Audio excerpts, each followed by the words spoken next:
ఉత్తరాంధ్ర జిల్లాలో senior most నేతగా తమ్మినేని సీతారాం ఉన్నారు. ఆయన తెలుగుదేశం పార్టీతో తన పొలిటికల్ కెరీర్‌ని స్టార్ట్ చేశారు. 1983 నుంచి మొదలుపెడితే 1999 వరకు వరుసగా 4 సార్లు గెలిచారు. మధ్యలో ఒకసారి ఓడిపోయారు. 2004లో ఓటమి తర్వాత ఆయన రూటే సెపరేట్ అనుకున్నారు. 2008లో ప్రజారాజ్యం పార్టీలో చేరిపోయారు. 2009లో పోటీ చేస్తే ఓటమి వరించింది. 2014లో వైసీపీలో చేరినా అదే ఫలితం వచ్చింది. ఇక 2019లోనే గెలుపు పిలుపు వినిపించింది. మంత్రి పదవి కావాలని ఆయన పెట్టుకున్న ఆశలు కాదని జగన్ ఆయనకు స్పీకర్గా చేశారు. 5 ఏళ్లు ఆ పదవిలో ఉన్న తమ్మినేని 2024లో మరోసారి పోటీ చేసి భారీ ఓటమిని మూటగట్టుకున్నారు. ఆనాటి నుంచి తమ్మినేని మౌనవ్రతాన్నే పాటిస్తున్నారని అంటున్నారు. తమ్మినేని సీతారాం అయితే ధాటిగా మాట్లాడగలరు. పైగా ఆయన కీలక నేతగా రాష్ట్ర స్థాయి అంశాల మీద పూర్తి అవగాహన ఉన్నవారిగా కూడా అంతా చూస్తూ ఉంటారు. ఇక వైసీపీ చూస్తే భారీ కష్టాల్లో ఉంది. ఈ సమయంలో ధాటిగా ధీటుగా స్పందించేవారు పార్టీకి ఎంతో అవసరం. ఇలాంటి వేళ సైలెంట్ అయ్యారు తమ్మినేని సీతారాం. దాంతో ఆయన ఆలోచనలు ఏమిటో అర్థం కాక party high command తలపట్టుకుంటోంది.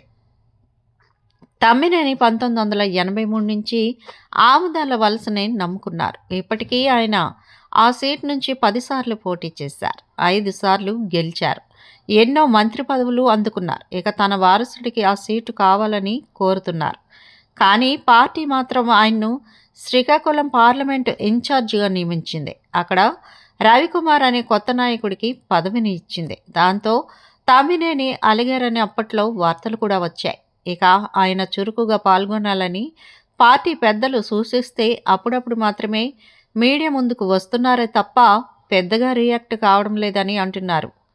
Tammineni TDP, Prajarajyam, YCP ఇలా పార్టీలు మారారు. దాంతో ఆయన మరోసారి జంపింగ్ చేసే ఆలోచనలో ఉన్నారా అనేది చర్చగా మారిపోయింది. అయితే ఆయన జనసేనలో చేరుతారనే టాక్ అప్పట్లో వచ్చింది. కానీ ఇప్పుడైతే వినిపించడం లేదు.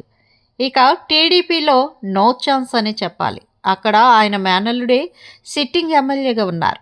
బీజేపీలోకి వెళ్ళే ఆలోచన లేదని అంటున్నారు. అయితే ఆప్షన్లు ప్రస్తుతానికి ఏవీ లేకపోవడం వల్లనే వేచి చూసే ధోరణిలోనే తమ్మినేని మౌనంగా ఉన్నారని అంటున్నారు. సరైన టైం చూసుకొని ఆయన ఫుల్ యాక్టివ్ అవుతారని రాజకీయ విశ్లేషకులు చెబుతున్నమాట. అయితే ఆముదాల వలసలో తమ్మినేని మౌనంతో పార్టీ ఇబ్బందుల్లో పడుతోందని అంటున్నారు. మొత్తం మీద చూస్తే ఈ సీనియర్ నేత మీద ఆశలు పెంచుకోవాలా లేక వదులుకోవాలా అన్న సందిగ్ధంలో అయితే పార్టీ ఉందన్న ప్రచారం అయితే కొనసాగుతోంది. చూడాలి మరి ఆయన ఫుల్ యాక్టివ్గా ఎప్పుడు జనంలోకి వస్తారో అని అంతా వేచి చూస్తున్నారు. మా వీడియోస్ మీకు నచ్చినట్లయితే లైక్ చేయండి, షేర్ చేయండి, ప్లీజ్ సబ్స్క్రైబ్ చేయండి.